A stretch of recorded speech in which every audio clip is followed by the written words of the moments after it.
year is 1900. It's Montmartre, Toulouse-Lautrec, the Moulin Rouge, the Can-Can. Woo!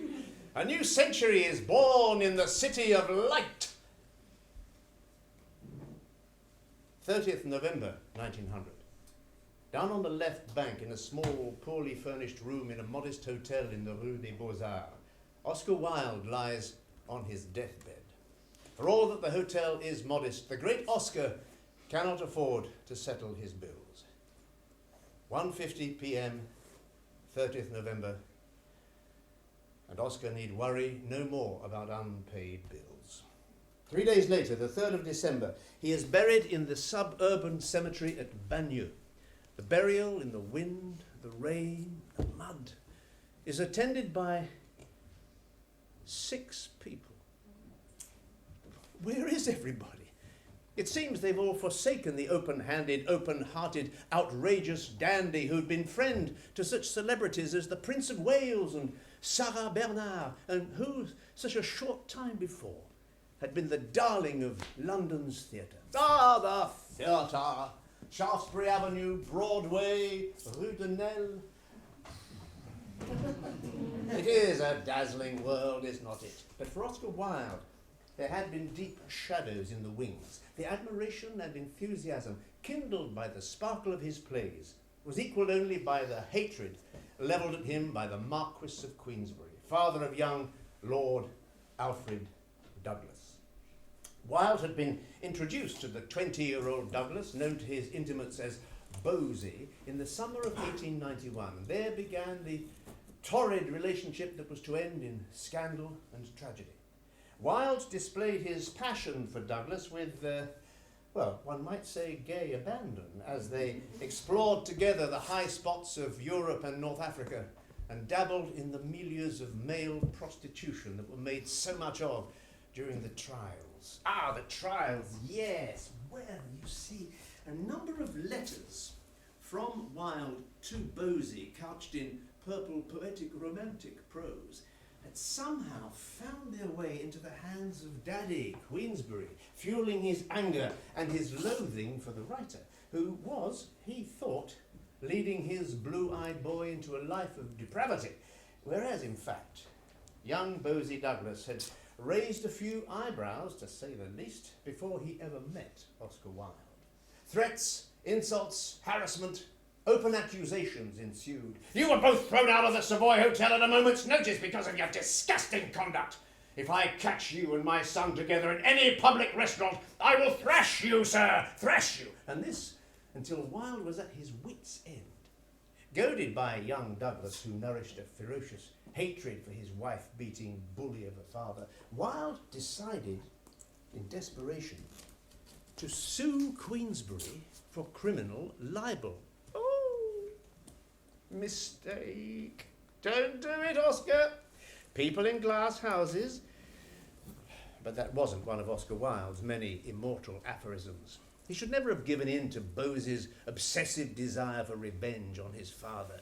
Powerful friends and acquaintances such as George Bernard Shaw advised him, let the matter drop, Oscar. No jury will give a verdict against a father trying to protect his son. But Oscar Wilde was too much in love with and dominated by Alfred Bosie Douglas. If only he could have fallen in love with George Bernard Shaw. Oh, no, there's a thought. Well, the trial attracted huge attention, and on the first day, Wilde was grand, witty, slippery, superior, supercilious, superb. But strong evidence was being marshalled to support the case of the screaming Scarlet Marquis, as Wilde called it. So-called witnesses, rent boys, prostitutes, many of them with Queensberry's shillings jingling in their pockets, they were queuing around the block. And on the third day, advised by his lawyer, who could sense that disaster was looming, Wilde withdrew the charges.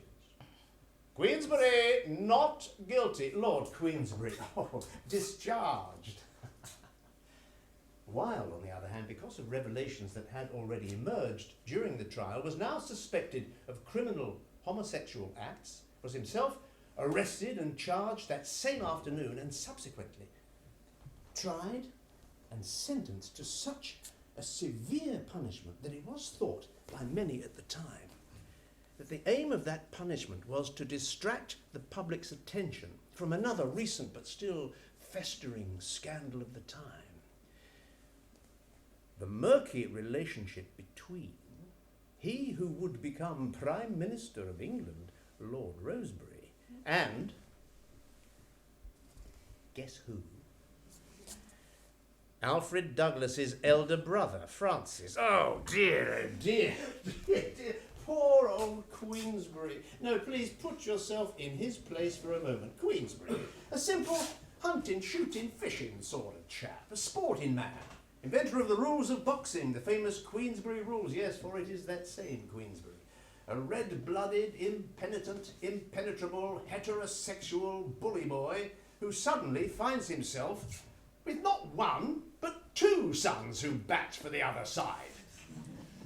But to try and understand this all a little better, let us go back and begin almost at the beginning.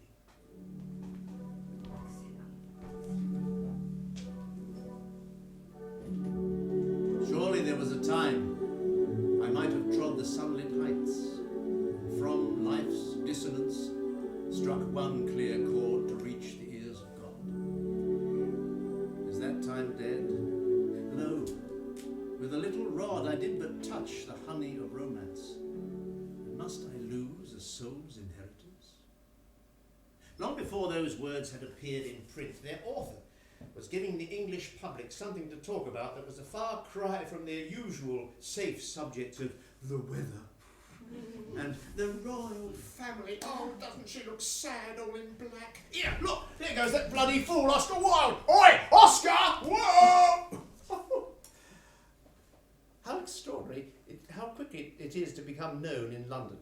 And it was his appearance in those days that was extraordinary. Picture, if you will, a tall, strappingly built young man with a pale, fleshy, Roman sort of face, long, dark, waved hair. He would often be wearing knee breeches and silk stockings, a velvet coat, a floating tie of brocaded satin, and in one pale, elegant, limp, pudgy hand there would be a lily or perhaps even a sunflower.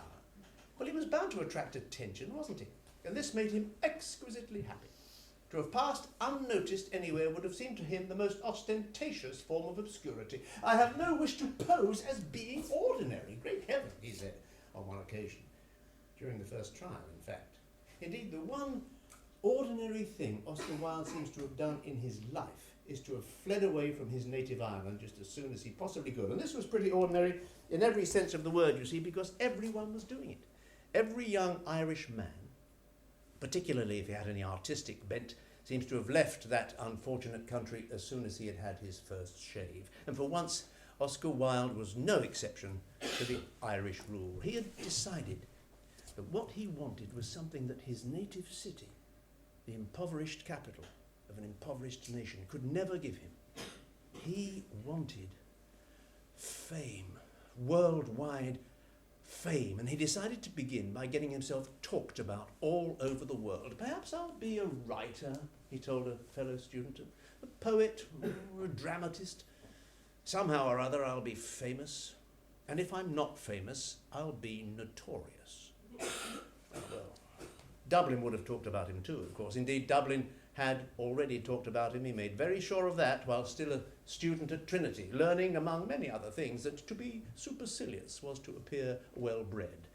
But in Dublin, talk was for the fun of it, for the crack. It would have brought no rich rewards, no jewelled elegance, no worldwide fame. So clearly, wealthy, good-natured, tongue-tied England was the place for him. And after 4 years at Oxford, whence he emerged in a blaze of academic glory and encrusted with honours, he awarded himself the title Professor of Aesthetics. And needing a platform to show off his brilliance, his conversation, his wit, he descended upon London, where he proceeded to amuse himself and the town prodigiously, talking, endlessly talking, lecturing on art, trying, as he said, to teach the English to appreciate beauty, getting himself invited to dine to nearly every great house in Mayfair, usually more than once. Mr. Wilde, do come again soon and enchant us all with your conversation, please do. But sometimes, him, conceited great ass, never again! He also found time to write a quantity of, quite honestly, not particularly great poetry. Contemporaries of his, James Whistler, Charles, Algernon, Swinburne, later on Aubrey Beardsley, they were all setting out with their art to shock, and Oscar Wilde intended to outshock the lot of them. If he had been here today, he would probably be what we call a celeb, or a personality, or, in our pauvre France of today, un people. Famous just for being famous. He would probably pontificate on television chat shows, loved by some and loathed by others. Were he here, would he Twitter and tweet and Facebook and LinkedIn and recount the fascination of his trivial ins and outs of the daily doings? Yes, he probably would. But back then in London, he found time to fall in love with the glorious, notorious actress Lily Langtry.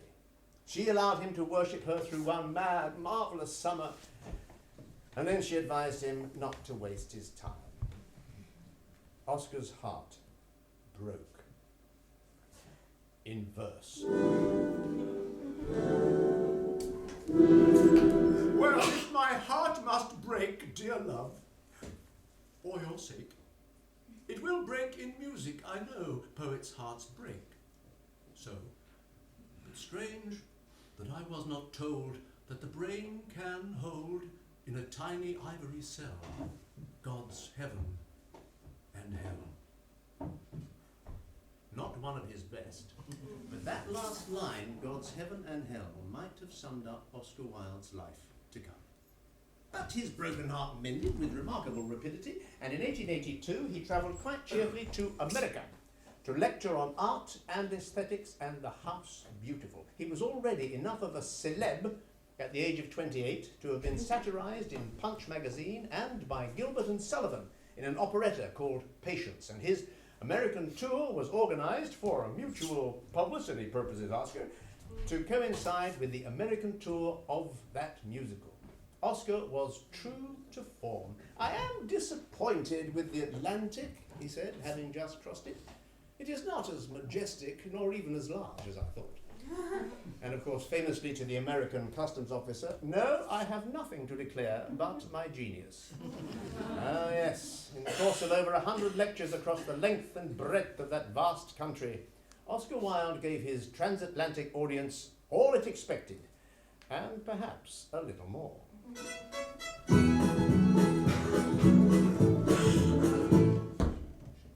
While I was lecturing in Leadville, Colorado, my audience was mainly composed of silver miners, whose huge, sombre hats, scarlet shirts, and high boots made me think of the 17th century cavaliers.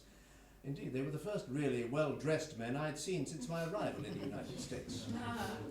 They sat there, rows and rows of them.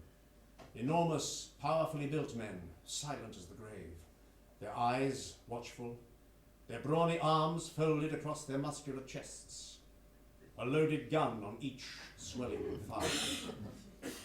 I talked to these delightful fellows of the early Florentine schools of painting, and they slept as soundly as if no crime had ever stained the ravines of their mountain home. I described to them the pictures of Botticelli, and the name that seemed to them like a newly invented drink roused them from their dreams. I read to them passages from the autobiography of that great Florentine genius and adventurer Benvenuto Cellini, and he proved so popular that they asked as one man why the hell I hadn't brought him with me. I explained to them that Benvenuto had been dead for some years, which elicited the immediate demand, who shot him? They then invited me to supper, and having accepted, I had to descend a mine in a rickety bucket in which it was utterly impossible even for me to be graceful. At the bottom of the mine, we sat down to the banquet, the first course being whiskey, the second, whiskey, and the third, whiskey. The amazement of the miners when they saw that art and appetite could go hand in hand knew no bounds. when I lit a long cigar and quaffed a couple of cocktails without flinching. They cheered me till the silver fell in glittering dust from the roof. Onto our table. Incidentally, it is said that Oscar Wilde drank those rough fellows under that very table that very night, and many other people under many other tables on many other rough nights. In fact, it was in a low-life honky-tonk saloon bar in Leadville, Colorado, that he saw the sign pinned up above the piano which said, "Please do not shoot the pianist, he is doing his best." He pronounced himself very much in favour of this radical form of artistic criticism. He seemed to have a perfectly splendid time all over the United States. And back in London, he fell in love again. And this time, he married her, a very sweet, gentle, and very attractive Irish girl, Constance Mary Lloyd. Fortunately, Constance had an allowance from her family because Oscar, conversationalist extraordinaire, renowned wit and raconteur, genius with words, reviled, vilified, lampooned, caricatured, hated, envied, admired. A bon vivant with, you would think, the world at his feet, was, as a poet and writer, almost penniless. He summed up his situation quite simply. Half the world does not believe in God. The other half does not believe in me. The marriage was blessed with 2 sons, Cyril and Vivian, who loved their wonderful storyteller of a father then and through all that was to come. And yet, it would seem that it was around this time, in the late 1880s, that Oscar Wilde's pederasty began to get the better of him. He pursued his career, lecturing on art, writing, mainly essays, poetry, short stories, wonderful stories for children. For 2 years he edited a magazine, The Woman's World. And then, with his novel, The Picture of Dorian Gray, he produced a work that scandalized the literary world and Victorian society as a whole. It's a story of an exceptionally beautiful young man, Dorian, who only realizes just how beautiful he is when he sees the finished portrait painted of him by an artist friend. Dorian is bowled over by himself to such an extent that he utters a prayer that he will always remain as young and beautiful as he is in the picture, but that the portrait will age and decay in his place. Oscar Wilde said, "When the gods wish to punish us, they answer our prayers." Dorian then, under the evil influence of another friend, embarks on a life of pleasure, sensation, debauchery, depravity, wallowing in all the vile acts known to men. And over the years, the portrait, now hidden in an attic, steadily becomes hideous with sin and disease, while Dorian retains all the beauty of his youth. Many years later, now full of remorse for the life he has led, he decides to take the painter to see the transfigured painting and explain everything. The painter is horrified, and stung by his reproaches, Dorian, in a fit of anger, seizes a knife and brutally murders him. He disposes of the body, and then, a guilty though remorseful man, he attempts to redeem himself by living a more virtuous life. Sometime later, he decides to go and see the painting again, hoping desperately that he will find some change for the better.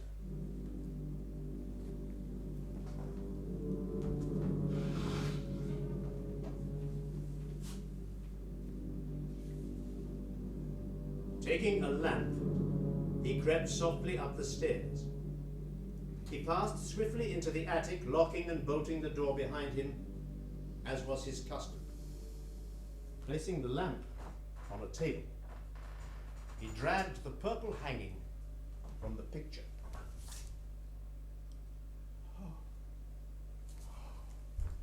No change. No change whatsoever. Save that now there was a new and horrifying look of cunning in the eyes and on the mouth, the curved wrinkle of the hypocrite. The thing was still loathsome, more loathsome if possible than before. The scarlet dew that spotted the hand seemed brighter than ever, and more than ever like blood nearly spilt. There was blood on the painted feet, as though the thing had dripped. Blood even on the hand that had not held the knife. What did this mean? That he was to confess to the crime? Give himself up and be put to death? Why, the idea was grotesque. Why should he confess? There was no evidence against him. No evidence at all.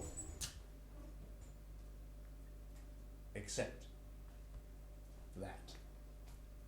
Except the picture itself with its leering face and its blood-dripping hands. That was the only evidence in the world against him. He would destroy it. Looking round, he saw the knife that had stabbed Basil Hallward. As it had killed the painter, so it would kill the painter's work and all it stood for. It would kill his conscience. Well, he would live without his conscience. He would live without his soul. And when their hideous warnings were silent, he would be free!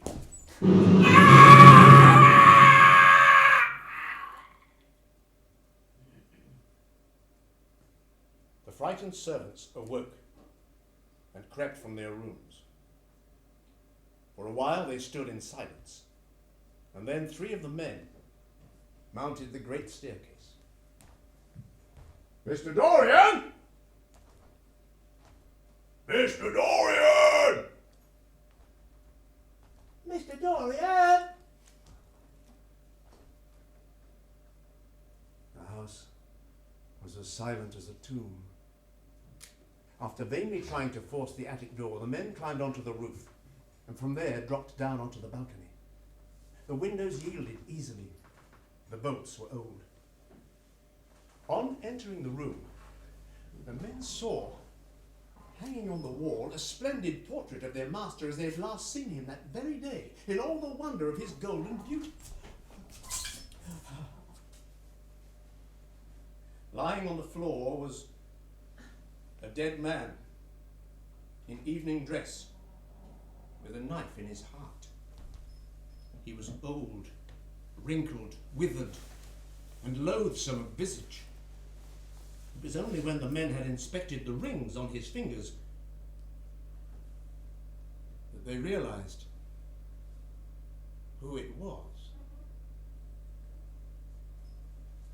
Oscar Wilde's early experiments in the art of playwriting had produced 2 resounding flops, but he bounced back after Dorian Gray with a huge success, Lady Windermere's Fan, a comedy of manners that transformed his burgeoning reputation into wide popularity. And he followed that with another hit, A Woman of No Importance. It would be little exaggeration to say that Oscar Wilde is one of those largely responsible for inventing that period we speak of today as the 1890s, the naughty 90s, throughout the first half of which remarkable decade he strutted and swaggered, and through the second half of which he stumbled and staggered. The swaggering phase, when he was dandy of dress, of speech, of wit, dandy even of ideas and intellect, the period of his invented flower, the green carnation, is perhaps best characterized in a short scene from his 3rd successive smash hit, An Ideal Husband, a little scene in which young Lord Goring, a character not unlike Oscar Wilde himself, is dressing for his 2nd party of the evening.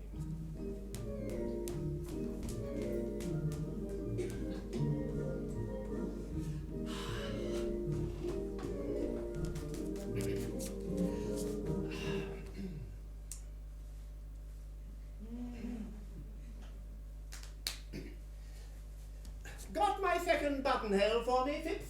Yes, my lord. Rather distinguished thing, Phipps. I am the only person of the smallest importance in London at present who wears a buttonhole. Yes, my lord, I have observed that. You see, Phipps, fashion is what one wears oneself. What is unfashionable is what other people wear. Yes, my lord. Just as vulgarity is simply the conduct of other people. Yes, my lord. Other people are really quite dreadful, Phipps. The only possible society is oneself. Yes, my lord.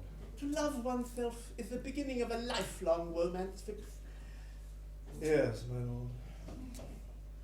Don't think I quite like this buttonhole, Phipps. Makes me look a little too old. Makes me almost in the prime of life, eh, Phipps?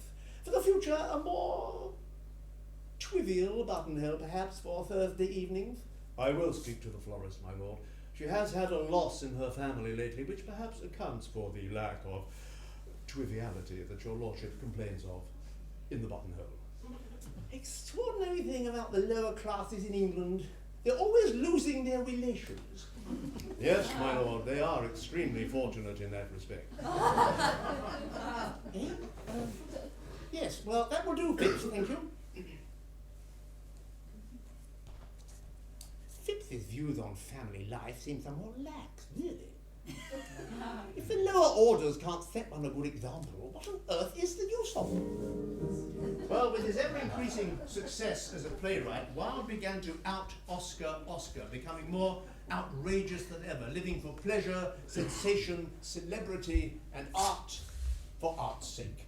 The green carnation that he had invented as a buttonhole came to stand for a brief and brilliant season or two as a symbol of the age. It represented a mood that was at once indolent, witty, bizarre, absurd, and deliberately affected. It thumbed its nose at straight-faced, straight-laced, sombre Victorianism. And the projection of himself as the star in the comedy of his own life became second nature to him. And throughout this period, he continued to pursue his penchant for young men, often with the help of one Alfred Taylor, an upper-class intellectual pimp. And his work flourished. He wrote a play in French for his friend, the actress Sarah Bernard. It was his biblical tragedy, Salome, the only one of his works during this time that was not dictated by a spirit of laughter. In Wilde's version of the story, he has Salome fall desperately in love with the prophet John the Baptist, known in the play as Jochanan. And when the holy man rejects her advances, Salome requires just one thing: revenge. And her opportunity arises one night when her libidinous stepfather, the King Herod, asks her to perform for him the erotic dance of the 7 veils. Salome refuses, and refuses, and refuses, until finally Herod cracks. Je vous ordonne de danser pour moi, Salomé. Non, je ne danserai pas. Salomé, Salomé, dansez pour moi, je vous supplie. Si vous dansez pour moi, vous pourrez me demander tout ce que vous voudrez, et je vous le donnerai. And so, under the light of the full moon, she dances for him, her youthful sensuality stoking the fires of his stepfatherly lust for her. And when her dance is completed, Salome demands her reward. Donnez-moi la tête de Jochanan. Ah non. Non, non, vous ne voulez pas ça. Vous dites ça seulement pour me faire de la peine, parce que je vous ai regardé toute la soirée. Et oui, oui, je vous ai regardé. Votre beauté m'a troublé. Votre beauté m'a terriblement troublé, et je vous ai trop regardé. Mais écoutez, Salomé, j'ai des bijoux cachés ici que même votre mère n'a jamais vus. J'ai un collier de perles à 4 rangs, on dirait des lunes enchaînées de rayons d'argent, on dirait 50 lunes captives dans un filet d'or. Une reine l'a porté sur l'ivoire de ses seins. Et toi, quand tu le porteras, tu seras aussi belle qu'une reine. J'ai des saphirs, grands comme des œufs. J'ai des chrysolites et des béryls, j'ai des chrysoprases et des rubis, j'ai des sardonyx et des hyacinthes et des chalcédoines, et je vous les donnerai tous, mais tous. J'ai un cristal qu'il n'est pas permis aux femmes de voir. Enfin, Salomé, que veux-tu? Dis-moi ce que tu désires, et je te le donnerai. Je te donnerai tout ce que je possède, sauf une vie. Je te donnerai le manteau du grand prêtre, je te donnerai le voile du sanctuaire. Donnez-moi la tête de Jochanan.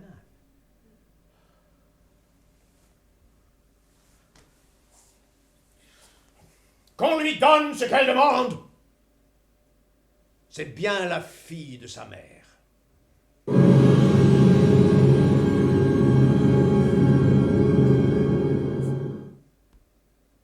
And then Oscar Wilde met his real-life Dorian Gray in the shape of the diabolically beautiful, or was he beautiful and diabolical, Alfred Bosie Douglas. And there began the relationship that was to bring about his downfall. Although still ostensibly happily married and living with his wife and children in Tite Street, Chelsea, Wilde began more and more frequently to take rooms in various hotels, both in England and abroad.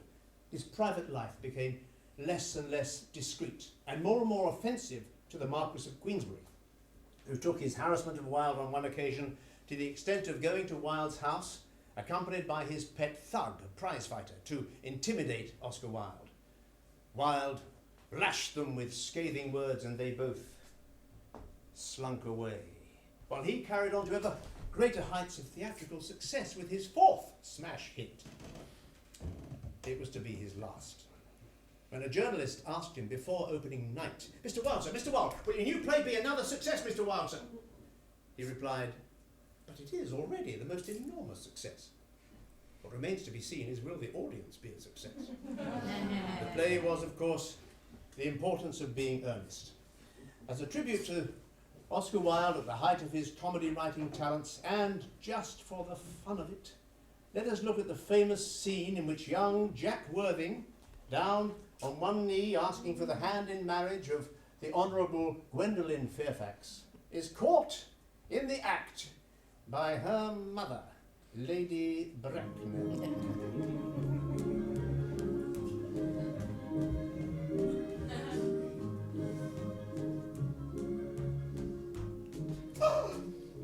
Arise, sir, from this semi-recumbent posture. It is most indecorous. But, Mamma, I am engaged to Mr. Worthing. Pardon me, but you are not engaged to anyone. When you do become engaged to someone, I, or your father, should his health permit him, will inform you of the fact. Engagement should come upon a girl as a surprise, pleasant or unpleasant as the case may be. It is certainly not a matter she can be allowed to decide for herself. And now, I have a few questions to put to you, Mr. Worthing. While I am making these inquiries, you, Gwendolen, will wait for me below in the carriage. But, Mamma, in the carriage, Gwendolen!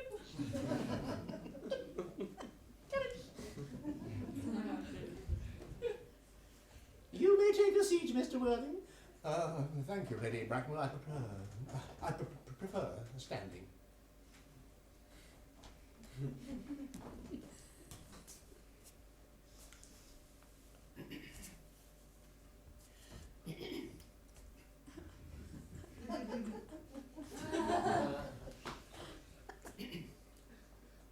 I feel bound to tell you that you are not down on my list of eligible young men, although I have the same list as the dear Duchess of Bolton has. We work together in that. I'm quite ready to enter your name should your answers be what a really affectionate mother requires. Do you smoke? Oh, yes, Lady Bracknell, I must admit I smoke. I'm glad to hear it. A man should always have an occupation of some kind. Far too many idle men in London as it is. How old are you? 29. A very good age to be married at. I have always been of the opinion that a man who desires to get married should know either everything or nothing. Which do you know? Oh, I know nothing, Lady Bracknell. I'm very pleased to hear it. I do not approve of anything that tampers with natural ignorance. Ignorance is like a delicate exotic fruit. Touch it and the bloom is gone. The whole theory of modern education is radically unsound. Fortunately, in England at any rate, education produces no effect whatsoever. If it did, it would prove a danger to the upper classes, and no doubt lead to acts of violence in Grosvenor Square. And now to minor matters. Are your parents living? I've lost both my parents. To lose one parent, Mr. Worthing, might be considered a misfortune. To lose both looks to me like carelessness. Who Who was your father? Well, I'm afraid I don't really know, Lady Bracknell. You see, I said I lost my parents. It would be, well, nearer to the truth to say that my parents seem to have lost me. I don't actually know who I am by birth. I was, found. Found? Yes, the late Mr. Thomas Cardew, an old gentleman of a very charitable and kindly disposition, found me. And he gave me the name of Worthing because he happened to have a first-class ticket to Worthing in his pocket at the time. Worthing is a place in Sussex. It is a seaside resort. And where did the charitable gentleman who had a first-class ticket to this seaside resort find you? In a handbag. Handbag? Yes, Lady Bracknell, I was in a handbag, a somewhat large black leather handbag, an ordinary handbag, in fact, with handles to it. And in which particular locality did this Mr. James or Thomas Cardew come across this ordinary handbag? In the cloakroom at Victoria Station. The Brighton line? But the line is immaterial! Mr. Worthing, I must confess I'm somewhat bewildered by what you have just told me. To be born, or at any rate bred, in a handbag, whether it had handles to it or not, seems to me to display a contempt for the ordinary decencies of family life, which remind one of the worst excesses of the French Revolution. And I presume you know what that unfortunate movement led to. As for the particular locality in which this handbag was found, well, you can hardly imagine that I, or Lord Bracknell, would allow our only daughter, a girl brought up with the utmost care, to marry into a cloakroom and form an alliance with a parcel? Good morning, Mr. Worthing. Well, opening night on St. Valentine's Day 1895 was, of course, a triumphant success. The author at the zenith of his career and a very happy man. Life was full, rich, exquisite, and absurd. The St. James's Theatre that night was warm, dazzling, and rippling with laughter. Outside, London was cold and dark. Outside, the Marquis of Queensberry turned furiously away and went home alone. He had been trying all evening to get into the theatre, but forewarned by the management, the staff and the police had kept this notorious troublemaker out. He had brought with him a large bouquet, composed not of flowers, but of cauliflowers, onions, turnips, carrots, and other domestic vegetables that he had intended to hurl, along with suitable insults, at the head of the man he hated most in all the world. Now, Queensberry had it in for a lot of people. And now it was Oscar Wilde's turn. Having failed with his vegetarian bouquet idea, Queensberry wanted blood. And a few days later, he called at Wilde's club, the Albemarle. And there he lit the fuse for the explosion that was to come. And that fuse was in the form of an open card, which he left with the doorman of the club, and on which he had written the words, "For Oscar Wilde, posing as sodomite." The shocked doorman was discreet enough to slip the card into an envelope. We must remember that back then, in Victorian England, homosexuality was not only illegal, but the merest hint of it was decidedly dangerous. When Wilde called at his club a few days later, the doorman handed him the card, and when Wilde saw what was written, he was mortified, and in a way, he panicked. He wrote to his most devoted friend, Robert Ross. "My dearest Robbie, since I saw you, something has happened. Bosey's father has left an open card at my club with hideous words written on it. I can't see anything now but a criminal prosecution. My whole life seems ruined by this man. The Tower of Ivory is assailed by the foul thing. On the sand is my life spilt. Robbie, I don't know what to do. If you can come at 11:30, please do so tonight. I mar your life by trespassing on your love and kindness. I have asked Bosey to come tomorrow. Yours ever, Oscar." Well, what was Oscar Wilde to do? Heed the advice of his friends, throw the card in the wastepaper basket and forget all about it, or give in to Bosey's bullying, take legal action, and try to defeat his noble adversary in that way. To the dismay of his friends, Oscar went to law.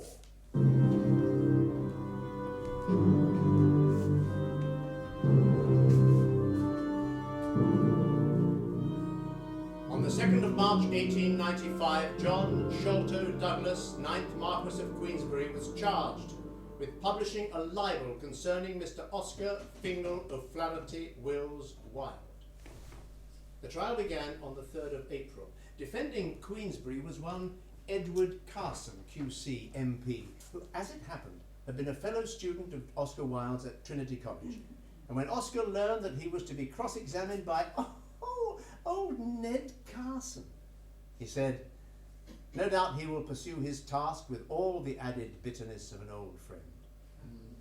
The cross-examination began, and once again Oscar Wilde was starring in the tragicomedy of his own life. But now, of course, he'd been spoiled by applause and success. He was suffering from a swelled head. He seemed determined to turn the proceedings into a joke, ever the artist searching for creative and witty answers, even if they contradicted earlier ones. He got off to a very bad start by lying to the court about his age. Carson simply produced a copy of his birth certificate, proving to all present that he was in fact just on the wrong side of 40. The cross-examination began by focusing on Wilde's views on immorality in literature and in his work in particular. And when the questions moved on to Dorian Gray, he was in his element, defending his views.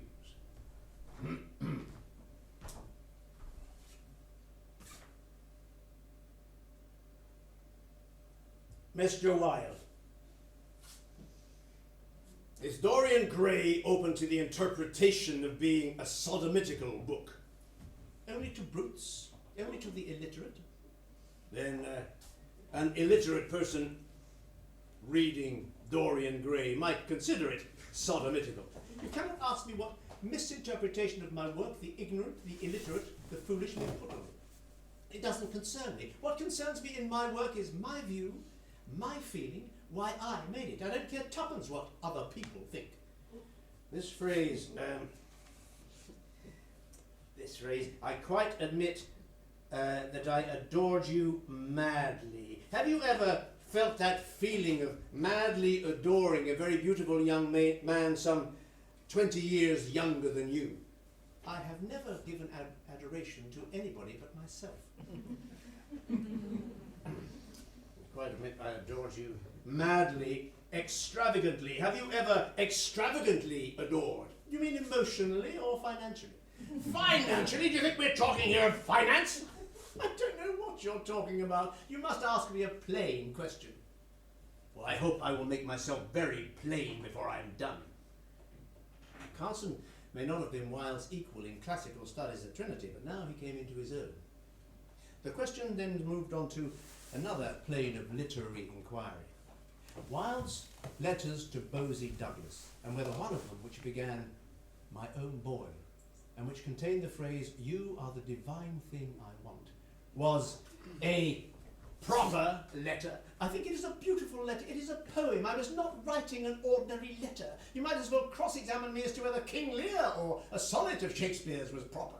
But supposing a man who was not an artist had written this letter to a very beautiful young man many years younger than him, would you then say that it was a proper letter? A man who was not an artist could not have written that letter. Well, I was just about to suggest that there's nothing so very wonderful in this.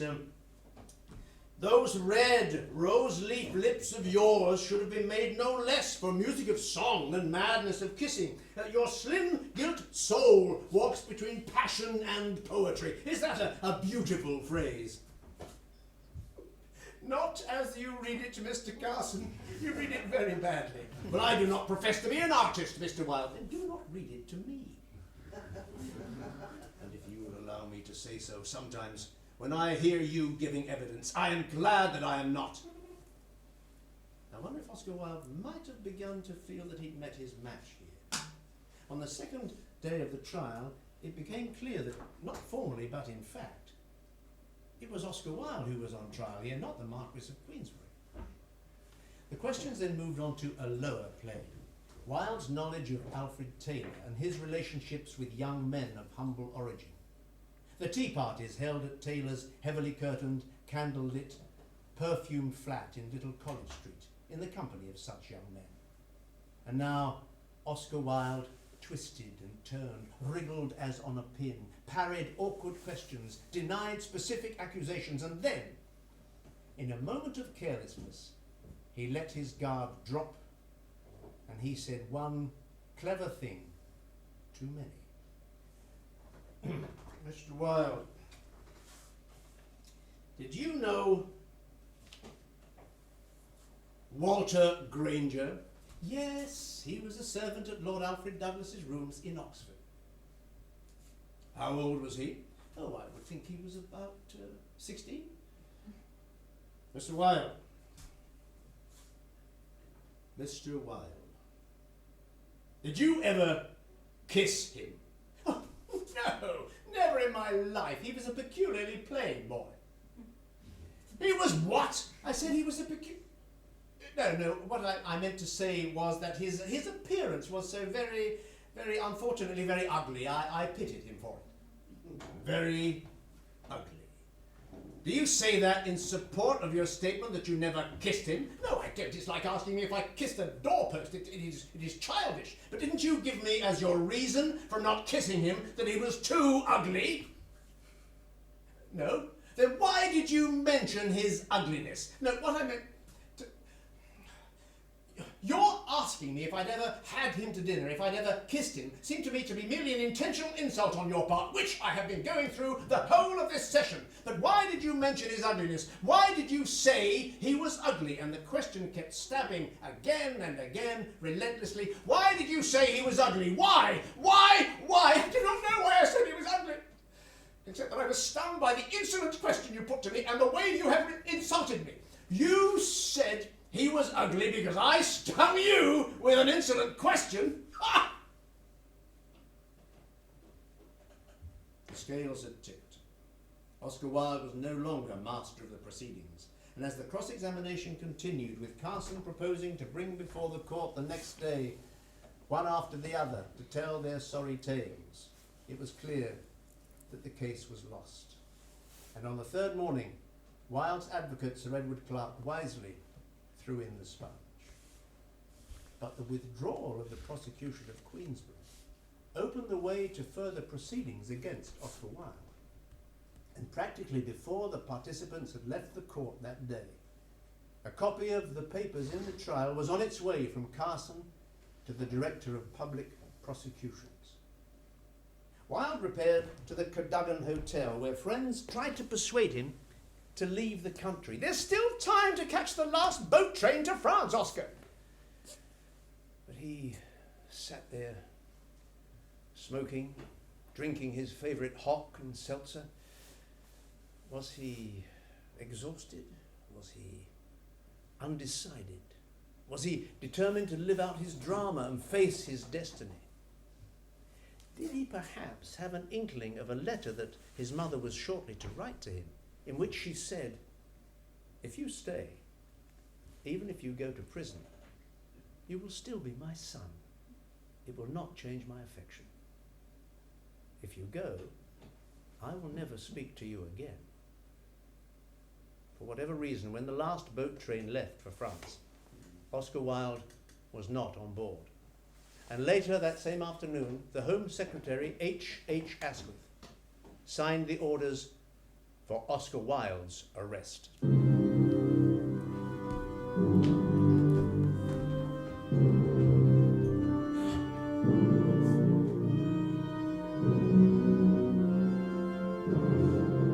Oscar Wilde and Alfred Taylor.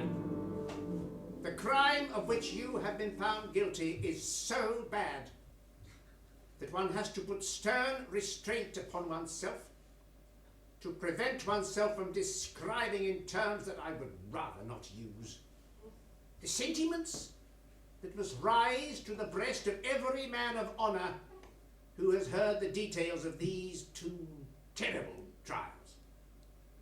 It is the worst case I have ever tried. that you, Wilde, have been the centre of a circle of extensive corruption of the most hideous kind among young men, it is impossible to doubt. I shall, in such circumstances, be expected to pronounce the severest sentence that the law of England allows. In my judgment, it is wholly inadequate in a case such as this. The sentence of this court is that you shall, each of you, be imprisoned and kept to hard labour for 2 years. And I, my lord, may I say nothing? And the warders hurried the two men, the pip and the poet, out of sight. And outside the Central Criminal Court, on the paving stones of Old Bailey, London, prosperous citizens and public prostitutes danced together in virtuous triumph in yet another of the English people's periodic, sickening manifestations of moral self-righteousness. The day of the green carnation was dead and done forever. It was just 13 weeks since Queensberry had left his card at the Albemarle. Not even 4 months since the triumphant opening night of The Importance of Being Earnest at the St. James's Theatre.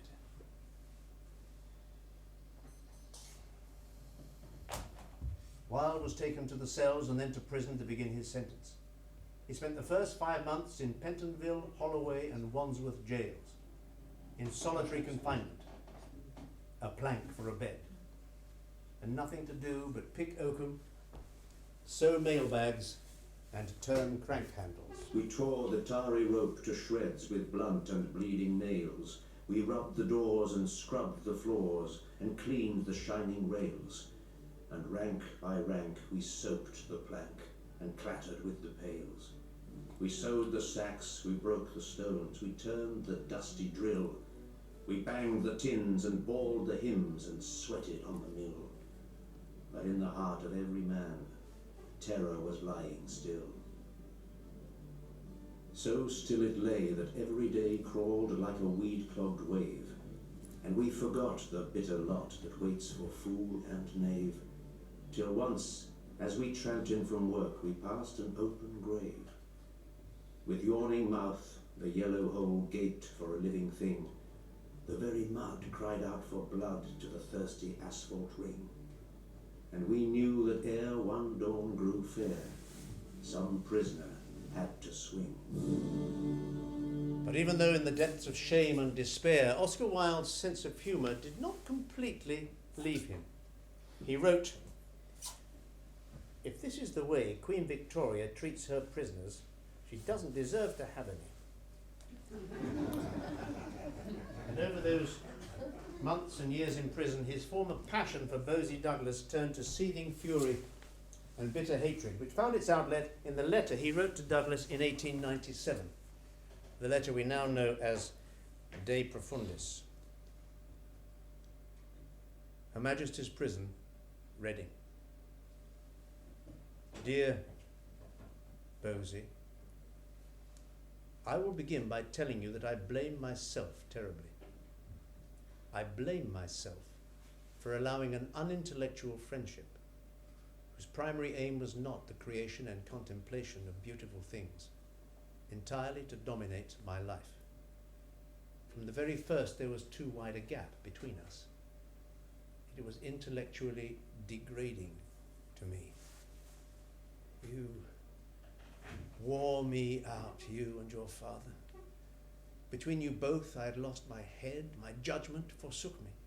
Terror took its place. Blindly, I staggered like an ox to the shambles. Those of my friends who really desired my welfare implored me to retire abroad and not face an impossible trial. You forced me to stay and brazen it out in the box by absurd and silly perjuries. At the end, of course, I was arrested, and your father became the hero of the hour. His place is among the kind, pure-minded parents of Sunday school literature. Your place is with the infant Samuel, and in the lowest mire of male bodge of hell, I sit between Gilles de Rais and the Marquis de Sade. Sorrow after sorrow has come beating at these prison doors in search of me. Hardly at all have my friends been allowed to see me. My enemies have had full access to me always. The messenger of death had brought me his tidings of my mother and gone his way. And now my 2 children are taken from me by legal procedure. We prisoners are clowns whose hearts are broken. We're especially designed to appeal to the sense of humour. Listen. On the 13th of November, 1895, I was brought here to Reading from London. From 2 o'clock until 2:30, I had to stand on the central platform at Clapham Junction, in convict clothes and handcuffed, for the world to look at. Of all possible objects, I was the most grotesque. And when people saw me, they laughed. Each train as it came up swelled the audience. Nothing could exceed their amusement. And this, of course, was before they knew who I was. As soon as they had been informed who I was spat upon, and they laughed still more. For half an hour I stood in the grey November rain, surrounded by a jeering mob. I seemed to have passed from a moment of fame into an eternity of infamy. And I know now that until I die, I shall be an outcast as the leper. But nature, whose sweet rains fall on unjust and just alike, will have clefts in the rocks where I may hide, and secret valleys in whose silence I may weep undisturbed. She will hang the night with stars for me, so that I may walk abroad in the darkness without stumbling, and send the wind over my footprints so that none may track me to my hurt. She will cleanse me in great waters, and with bitter herbs make me whole. And incomplete and imperfect as I am, yet from me you may still have much to gain. You came to me once, long ago, do you remember, to learn the pleasure of art and the pleasure of life. Well, now perhaps I'm chosen to teach you something even more wonderful. The meaning of sorrow and its beauty. Your affectionate friend, Oscar Wilde. Wilde was released from prison on the 23rd of May, 1897, and taken to a welcome-out gathering of friends who said that he came in with all the dignity of a king returning from exile. Smoking and laughing, with his hair freshly waved and a flower in his buttonhole, he looked younger, fitter, trimmer than he had 2 years before. After a while he sat and wrote a letter to a Roman Catholic retreat asking if he might retire there for 6 months. And while waiting for the reply to come, Oscar sat and chatted and drank and no doubt told tales of prison. When the reply came, Oscar opened the letter, read it, and broke down in tears. It was a blunt refusal. They shut their door against him. And later that same afternoon, accompanied by a faithful friend, Oscar Wilde left for France. He never set foot in England or his native Ireland, or ever saw his 2 sons again. Later that summer, his friend, the writer André Gide, found him living under the assumed name of Sebastian Melmoth in a remote fishing village on the Normandy coast, apparently perfectly happy and determined to stay there. "Oh, André," he said, "now I know that I could never leave Berneval again. The mere thought of great cities like Paris and London fills me with terror. Oh, no, I could never go back to the old life." But within weeks he was heard to exclaim, "I shall go raving mad if I have to stay in this ghastly little hole a day or night longer. It's killing me with boredom." Well, was it not Oscar Wilde who said, "Consistency is the last refuge of the unimaginative"? Even his hatred for Bosie didn't last long.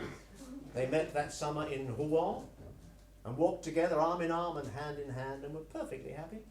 Unlike Constance Wilde, Robert Ross and Bosie's mother, who were furious that they'd got together again, but they couldn't stop them meeting in September in Aix-en-Provence and travelling together to Posillipo in Naples, where they rented a villa by the sea. And it's there that Oscar Wilde put the finishing touches to his best-known poem, The Ballad of Reading Gaol. He did not wear his scarlet coat, for blood and wine are red, and blood and wine were on his hands when they found him with the poor dead woman whom he loved, and murdered in her bed. He walked amongst the trial men in a suit of shabby grey. A cricket cap was on his head, and his step seemed light and gay. But I never saw a man who looked so wistfully. I walked with other souls in pain within another ring, and was wondering if the man had done a great or little thing, when a voice behind me whispered low, "That fellow's got to swing. Some love too little, some too long. Some sell and others buy. Some do the deed with many tears, and some without a sigh. For each man kills the thing he loves, yet each man does not die." But their friendship seems to have cooled with the first chill winds of autumn as they each realised that they could not recapture the past. Oscar Wilde came to Paris, the town where he'd always felt most at home, but home was now any hotel that would put up with his private life and where he could put off as long as possible paying the bills. He still met friends, held court, picked up young men. Over 30 of them are mentioned in his letters from Paris. He made a few trips to Italy and Switzerland, but always paid for by a friend or an acquaintance. He turned to his friend, Sarah Bernard, the actress, to ask if she could help him financially, and she generously agreed that she would. The only problem was that every time he called on her, she was not at home. And so he generally drifted into a gentle, absinthe-tinted decline in beautiful, compassionate old Paris. His last dwelling was in the Hôtel d'Alsace in the Rue des Beaux-Arts, where the proprietors, Monsieur and Madame du Poirier, looked after him with a tender and touching kindness. The only problem that he had there was that he could not stand the wallpaper in his room, which was a repellent mixture of 3 shades of the same turgid colour, magenta and magenta and magenta. And every time he had to look at it, Oscar Wilde gave vent to his favourite cry, "It's killing me, Robbie, it's killing me." And it is said that just before the end, when he knew that his time was up, he gazed at the offending wallpaper and said, "Yes, of course, one of us had to go." The persistent headaches he'd been suffering from turned out to be meningitis, and his condition worsened considerably in November 1900. Just before the end, Robert Ross called a priest, and Oscar was at last received into the Roman Catholic Church. He died slowly, very slowly, and in great pain. Let us not forget Robert Ross, who remained loyal and steadfast right to and beyond the end, despite Wilde's periodic preferences for Bosie Douglas. And let us spare a thought for Monsieur du Poirier, the hotel owner, who provided for Oscar Wilde's needs through those last weeks from his own pocket, who never asked for reimbursement, and who came to the funeral bearing a wreath inscribed "A mon locataire." And let us, of course, not forget the great Oscar himself, love him or loathe him, who would be tickled pink at his present-day respectability. The commemorative plaques on houses here, there and everywhere, the monumental tomb in Père Lachaise Cemetery, the great exhibition that has just finished at the Petit Palais in Paris, the tourists who paid vast sums of money to stay in his room in the Hôtel in the Rue des Beaux-Arts, 5-star luxury, Oscar Wilde, who it is said retained much of his willfulness and good humour right to the very end, just before he died. He looked up at Robert Ross and said, "When the last trumpet sounds, and you and I are couched in our purple and porphyry tombs, I will turn to you and whisper, 'The last trumpet.' But Robbie, I shall add, Robbie, dear boy, pray let us pretend that we do not hear it."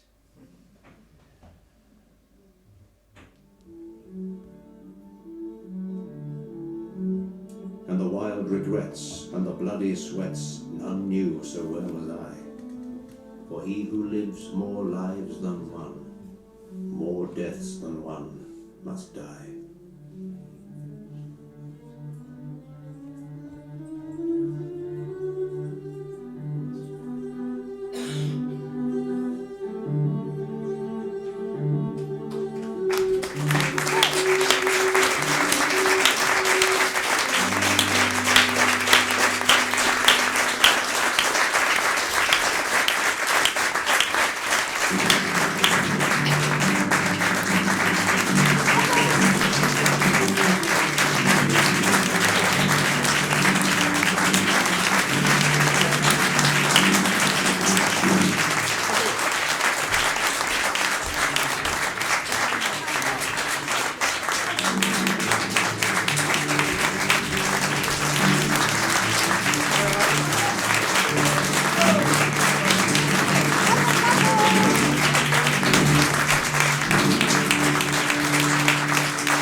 Thank you very much, ladies. Well, that's